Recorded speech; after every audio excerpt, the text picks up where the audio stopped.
Hello guys, welcome in my new video. Today I am going to deal with oceanic currents. महासागरीय धाराएं आपके लिए ये बहुत interesting होगा क्योंकि इसके अंदर हम पूरे विश्व में जो धाराएं हैं उसके बारे में जानेंगे। लेकिन आज जो हम इसके पर बहस करने जा रहे हैं, इसके बारे में जो आपके सामने टॉपिक रखेंगे और बताएंगे, वो सिर्फ नॉर्थ अटलांटिक ओशन के करंट्स के बारे में बताएंगे। ये धाराएं है क्या? कौन सी धाराएं? Oceanic currents. समुद्र में या फिर महासागर में जो पानी का स्तर है, जो जल होता है, उस पर धाराएं बहती हैं। ठीक उसी तरह से जैसे नदी अपने रास्ते पर बहती रहती है, ठीक उसी प्रकार ये समझ लें आप कि महासागरों में भी एक प्रकार से ओशनिक करंट्स चलती हैं जो नदियों के समान बहती रहती हैं, एक स्थान से दूसरे स्थान तक, लेकिन एक खास स्पीड से, एक विशेष गति से, एक विशेष रास्ते की तरफ, यानी निश्चित दिशा उसकी निश्चित होगी और निश्चित उसकी गति भी होगी। अब सवाल पैदा होता है कि पूरे विश्व में हमने पहले सबसे चुना क्यों नॉर्थ अटलांटिक ओशन पर? नॉर्थ अटलांटिक ओशन की जो करंट्स हैं वो बहुत ही महत्वपूर्ण हैं। इससे पहले कि पूरी इसके महत्व पर, इसके ओरिजिन पर और इसके इफेक्ट्स पर, इसके प्रभाव पर हम चलें, पहले थोड़ा सा जान लें कि ये नॉर्थ अटलांटिक, आइए इस मैप में देख लें। देखिए ये पूरा अटलांटिक महासागर है। अटलांटिक महासागर किन 4 महाद्वीपों से घिरा हुआ है आप सब जान लें। देखिए यूरोप, नीचे अफ्रीका, इधर देखें उत्तरी अमेरिका और ये है दक्षिणी अमेरिका, यानी 4 कॉन्टिनेंट से घिरा हुआ ये एस आकृति का अटलांटिक ओशन है। उनकी धाराओं में आज हम पढ़ने जा रहे हैं, उस पर बहस करेंगे, उस पर जानेंगे बहुत सारी बातें। वह है नॉर्थ अटलांटिक ओशन के बारे में। और नॉर्थ अटलांटिक ओशन जो इस पृथ्वी पर, जो इस प्लैनेट पर दूसरा सबसे बड़ा विशाल जलराशि का स्थान है, यानी Atlantic ocean second largest volume of the water in terms of volume of the water. ये बहुत विशाल है, बहुत बड़ा है, लेकिन उतना ही महत्वपूर्ण है क्योंकि इसकी जो धाराएं हैं उसका इफेक्ट है, उसका प्रभाव चाहे वो व्यापार में पड़ता हो, चाहे वहाँ की जलवायु में पड़ता हो, ये सारी बातें इससे संबंधित हैं। तो पहले बात हम चलते हैं उस तरफ कि आखिर ये समुद्र में धाराएं बहती क्यों हैं। हमने इसके पहले चैप्टर में आपको बताया था लवणता के बारे में, सैलिनिटी के बारे में, समुद्र के जल के खारेपन के बारे में बताया था। तो खारापन यानी लवणता यानी सैलिनिटी एक ऐसी चीज है कि जहां पर वाष्पीकरण की प्रक्रिया होती है वहां पर तेजी से नीचे तरफ डूबता है, यानी सागर नीचे श्रिंक करता है। तो इस प्रकार क्या होता है कि ऊपर जहां ज्यादा पानी है, नीचे पानी की तरफ, यानी ऊपर ज्यादा जल अगर है तो नीचे जल की तरफ जल धाराएं बहेंगी। इससे क्या आपने जाना कि यहाँ पर लवणता एक महत्वपूर्ण कारक है इसको प्रभाव डालने के लिए। फिर देखिए इसके बाद आप देखिए पवन एक तो स्थानीय पवन होती है, एक परमानेंट पवन होती है।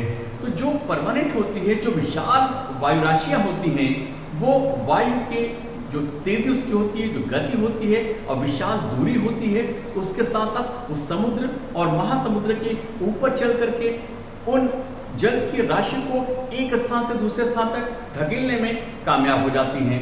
तो वो भी धाराओं को उत्पन्न करने में एक सबसे बड़ी वजह बनती है।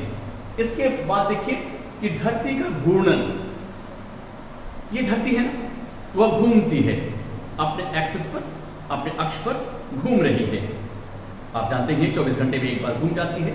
तो जो घूर्णन इसकी है, जो घूमती रहती है पृथ्वी, तो उसके घूमने के कारण भी जल हिलता है, ठीक है, उसमें लहरें पैदा होती हैं। इसी पर अगर आप देखें चांद को, आप जानते हैं, देखते ही हैं रोज, अक्सर बेशतर देखते हैं, वो चांद, उसका भी अट्रैक्शन है, उसका भी गुरुत्वाकर्षण है। वो गुरुत्वाकर्षण जो तेजी से खींचता है अपनी तरफ, तो जल को भी खींचता है। वो गुरुत्वाकर्षण हमारे लिए, हमारे जल के लिए महत्वपूर्ण है। तो आपने ये देखा 3-4 चीजें, यानी तापमान, पवन, धरती का घूर्णन यानी घूमना, ये सब चीजें बहुत तेजी से प्रभाव डालती हैं हमारे समुद्री जलधाराओं पर। देखिए, समुद्र की जलधाराओं के बारे में और समुद्र के विज्ञान के बारे में हमारे बहुत महत्वपूर्ण जेम्स कुक 1768 से लेकर के 79 तक यानी करीब करीब 11 वर्षों का जो उनकी स्टडी रही है, जो उनका अध्ययन रहा है समुद्र के बारे में, और उनके अध्ययन के बाद समुद्र विज्ञान ने एक नई रोशनी उसको मिली और धीरे धीरे समुद्र की धाराओं के बारे में, तापमान के बारे में, मछलियों के बारे में, जीव जंतुओं के बारे में, या फिर उसके प्रभाव के बारे में, उसके लवणता के बारे में, उसके सैलिनिटी के बारे में बहुत कुछ हमें पता लगने लगा। तो ये समुद्र का जो विज्ञान है ओशिनोग्राफी, उसने आज से देखिए 100 साल से पहले ही, 100-150 साल पहले ही जब जेम्स कुक ने इरादा किया और उसने पूरे विश्व का भ्रमण किया, एक प्रकार से पूरे विश्व तो नहीं हम कहें बल्कि समुद्रों के अंदर बहुत दूर दूर तक उसने विशाल अध्ययन किया। तो उसके अध्ययन के बाद ही आज इस स्थिति में हैं कि हम समुद्र की धाराओं के बारे में आपके सामने कुछ बयान कर सकते हैं। आइए अब चलते हैं थोड़ा सा और आगे। अटलांटिक महासागर, जो अटलांटिक ओशन है, उसकी नॉर्थ की तरफ हम चलते हैं। सबसे पहले आइए इस मैप की तरफ देखिए। हमारा मैप सबसे जो इम्पोर्टेंट महत्वपूर्ण है वो देखिए हमने यहाँ पर रखा हुआ है, स्ट्रिप रखी हुई। ये देखिए हमारी भूमध्य रेखा है। भूमध्य रेखा पर विश्वत पहली जो जलधारा है वो है विश्वत रेखीय धारा यानी इक्वेटोरियल करेंट्स। और इक्वेटोरियल जो करंट है वो कैसे बहती है? From east to west. हमारी धरती क्या है? वेस्ट टू ईस्ट घूमती है। हमारी धरती पश्चिम से पूर्व की तरफ घूमती है। तो उस तरह से देखा जाए तो ये जो जल है यानी विश्वत रेखीय जल है वो क्या होता है? पूर्व से पश्चिम की ओर बहता है करंट, और ये इसको ट्रेड विंड के सहारे, जो जिसको कहते हैं ट्रेड यानी जो आप खरीद फरोख्त किसी जमाने में करते थे, व्यापार कहते थे, उसी लिए इसका नाम हिंदी में व्यापारिक पवन भी है, ट्रेड विंड का। इस ट्रेड विंड के सहारे तेजी से इस समुद्र के भीतर यहाँ देखिए पूर्व से पश्चिम की ओर चलती हैं ओशनिक करंट, जिसका नाम है विश्वत रेखीय धारा। लेकिन ये विश्वत रेखीय धारा जब दक्षिण अमेरिका के ब्राजील के पास आती है तो यहाँ इस कॉर्नर पर, इस प्रायद्वीप के पास में टकरा करके दो हिस्सों में विभक्त हो जाती है। पहला भाग उत्तर भाग में चला जाता है और दूसरा दक्षिण अमेरिका के इस साइड में, नीचे साइड में, यानी दक्षिण के भाग को का अनुसरण करते हुए नीचे चली जाती है। अब देखिए जब इस प्रकार से आगे बढ़ती है तो वहां जाकर के दो तरह से, वहां पर दो जगह यानी एंटीलीज और फ्लोरिडा, इस दो भागों में विभाजित हो जाती है। कौन से? एंटीलीज और फ्लोरिडा। फ्लोरिडा आप जान रहे हैं, बहुत महत्वपूर्ण। देखिए जब हमने बताया कि ऊपर की तरफ जब आ रही है उत्तर दिशा की ओर विश्वत रेखीय धारा, तो वहां पर इस वेस्ट इंडीज के और नीचे यानी मध्य अमेरिकी देशों के पास में यहां टकराने के बाद दो हिस्सों में इधर बढ़ जा रही है और ऊपर चली जा रही है इधर, यानी फ्लोरिडा की धारा हो जाती है। और इस तरफ जब आने पर आप देखें कि एंटीलीज दो धारा, छोटी छोटी धारा में विभक्त हो जाती है, लेकिन मुख्य धारा अभी भी बहते हुए देखिए उत्तर का अनुसरण कर रही है, यानी नॉर्थ में बह रही है। और जब ये मैक्सिको देश बहुत महत्वपूर्ण है मध्य अमेरिकी, आप यहाँ पर देखिए मैक्सिको हमारे स्ट्रिप के पास में, मैक्सिको के पास में जब ये विश्वत रेखीय धारा बहती है तो वहाँ पर भी गल्फ स्ट्रीम के नाम से इसका नाम जाना जाता है। तो ये मैक्सिको, आपने फुटबॉल देखा ही होगा, मैच होता है तो अक्सर मैक्सिकन वेव्स कहते हैं कि ये मैक्सिकन वेव उठ रही है। कैसे उठ रही है? यानी बहुत तेजी से लोग उठ रहे हैं, बैठ रहे हैं। This is a continuous process, एक सिलसिला होता है, तो उसको मैक्सिकन वेव कहते हैं। तो यही मैक्सिको के पास में वो धारा बहते हुए ऊपर जाती है और यहाँ गोल एक चक्र मिलती है और उसके बाद फ्लोरिडा से टकरा जाती है। लेकिन धीरे धीरे यही गल्फ स्ट्रीम ऊपर की ओर जाती है और नॉर्थ की तरफ जाती है, नॉर्थ टूवर्ड्स ईस्ट, थोड़ा थोड़ा पूर्व की तरफ जाती है, बहती जाती है। और यहाँ पर फिर एक धारा है लैब्राडोर।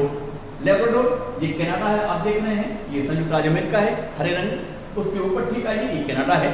इस कनाडा में जो पिंक कलर का देखा हुआ है आप देख रहे हैं, इस पिंक में एक पठार है, पेनिनसुला है, उस पठार में लैब्राडोर पठार है, वहां से निकलने वाली धारा लैब्राडोर जो ठंडी होती है, बिकॉज ये नॉर्थ से आ रही है। नॉर्थ में जब भी हम देखेंगे तो ऊपर की दिशा में, उत्तर में और दक्षिण में क्या है, बर्फ जमी हुई है। तो नेचुरली बस वो भी मिस है कि जब हम उत्तर दिशा से कोई भी पानी या जल बहता हुआ आ रहा है तो वो यकीनन ठंडा होगा, नेचुरली वो ठंडा होगा ही। लेकिन जब यहाँ पर गल्फ स्ट्रीम ऊपर से और लैब्राडोर के पठार से निकलने वाली लैब्राडोर एक जगह यानी न्यू फाउंडलैंड के पास में जो छोटे छोटे द्वीप हैं, यहाँ पर जब मिलती है तो घना कोहरा पड़ता है, जबरदस्त गर्म और ठंडा।